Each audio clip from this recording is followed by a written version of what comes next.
Duta Besar Indonesia ke Malaysia Datuk Hermono mengakui Malaysia tidak lagi menjadi pilihan utama tenaga kerja Indonesia. Saya harap juga pihak kerajaan memberi kelonggaran kepada pengambilan pekerja asing. Jumlah kekurangan buruh dan berapa nilai buah sawit yang rosak akibat tidak dapat dipetik.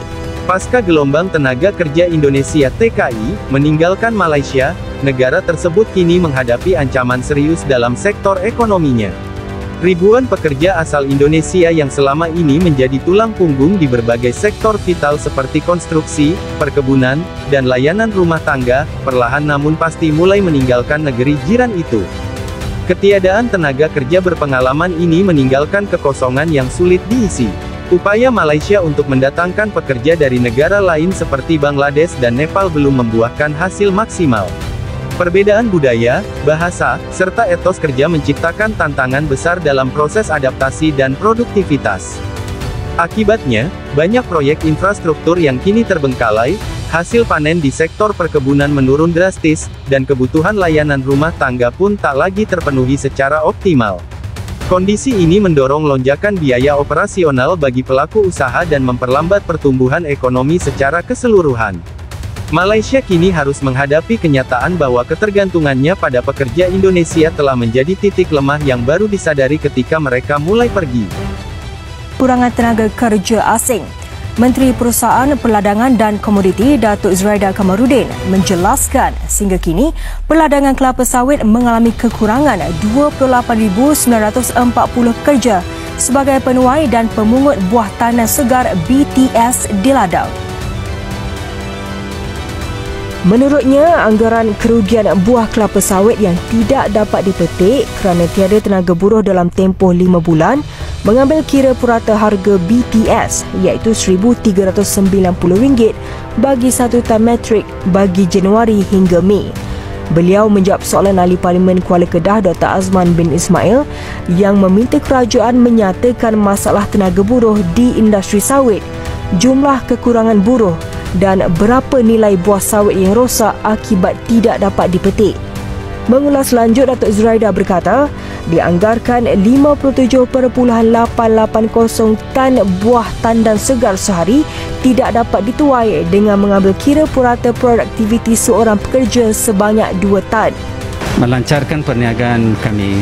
Walaupun kami memberi peluang kepada pekerja Malaysia, mereka tidak berminat bekerja dekat kedai mamak ni. Oleh kerana kekurangan pekerja, kita tak dapat nak operasi 24 jam. Jadi kita minta kerajaan supaya berlonggarkan untuk menambil pekerja-pekerja asing. Kami sudah cuba dah berapa kali untuk mengambilkan pekerja-pekerja tempatan dengan membayar gaji lumayan apa yang disaran oleh kerajaan, iaitu bermula dengan permulaan gaji ialah 1,500. Jadi kami pun cuba untuk memberi pada ejen tempatan supaya memberikan pekerja-pekerja tempatan. Tapi hingga hari ini kita tak dapat terima pekerja-pekerja tempatan. Duta Besar Indonesia ke Malaysia Datuk Hermono mengakui Malaysia tidak lagi menjadi pilihan utama tenaga kerja Indonesia TKI untuk mencari pekerjaan sejak 3 tahun kebelakangan ini hingga hampir tiada yang kembali ke negara ini selepas pulang untuk suatu tempoh panjang. Justeru dengan penurunan signifikan itu, Hermono yakin bilangan rakyat Indonesia yang tiada dokumen berada di negara juga berkurangan mendadak. Kekurangan pekerja asing di tanah tinggi itu kini menjadi isu yang kritikal. Dulu kita boleh mengeluarkan hampir 1,100 metrik tan sayur-sayuran sehari dari Cameron Highland. Bagi sayur-sayuran lah. Jadi sekarang ni kita keluar 400 hingga 600 metrik tan sehari sahaja. Kenapa? Petani-petani tak cukup pekerja asing untuk mengendalikan kebun dia. Malaysia, Bangladesh. Di sebuah negara yang bernama Malaysia ni, antara yang ramai orang luar datang ialah Indonesia dan Bangladesh. banyak lagi negara yang datang lah. Tapi nak beritahu, antara orang yang bermaruah tinggi, bangsa yang bermaruah tinggi, ialah Indonesia dan Bangladesh. Kenapa? Susah macam mana pun orang Indonesia dan Bangladesh datang ke Malaysia, diorang takkan minta sedekah. Diorang akan bekerja. Saya pernah tengok seorang Indonesia yang umur dia 70 tahun, masih lagi nak bekerja, dia tak minta sedekah. Ada saya tengok orang Indonesia yang apa panggil kakinya tempang, perempuan, pagi-pagi kutip kotak dan sebagainya, cari rezeki. Begitu juga Bangladesh.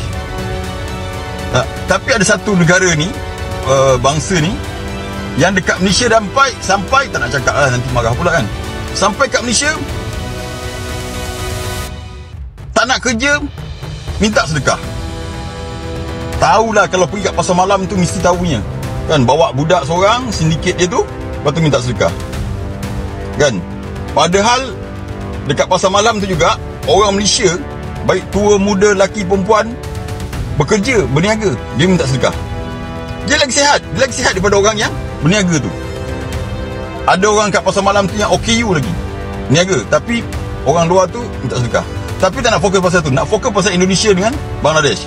Sebuah negara yang melahirkan satu bangsa yang hebat, rajin bekerja, kreatif dan tak berkira. Memanglah segelintir tu yang teruk, bukan semua baik, betul, tapi kebanyakannya memang kerja kuat, bermaruah tinggi dan sebagainya. Tapi malangnya, mereka terpaksa tunjukkan kehebatan, kreativiti, inovasi, kerajinan tu di negara orang. Sebab mungkin di negara sendiri tak tahu nak cakap lah, tidak ada peluang pekerjaan.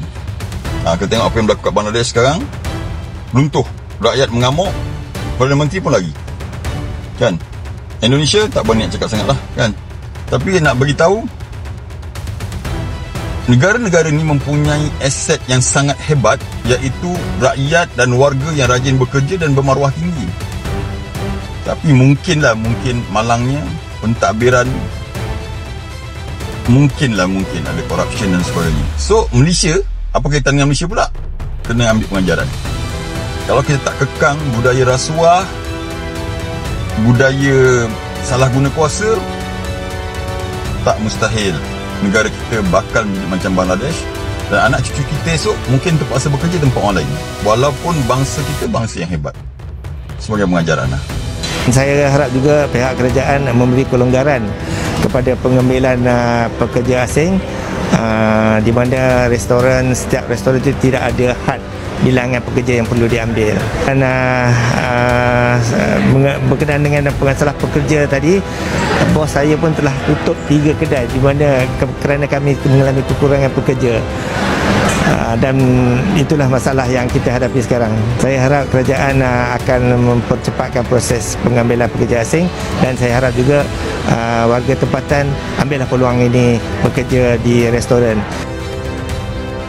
Anda percaya tak, tanpa orang asing, ekonomi Malaysia akan merosot, terutama sektor perubatan dan sektor pertanian.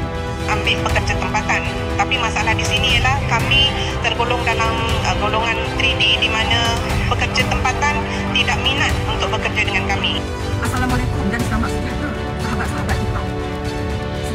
Sejarah kemasukan pekerja asing dekat negara kita ni ramai bermula pada tahun 1980-an. Tapi masa tu kita ambil ramai pekerja asing warga Indonesia.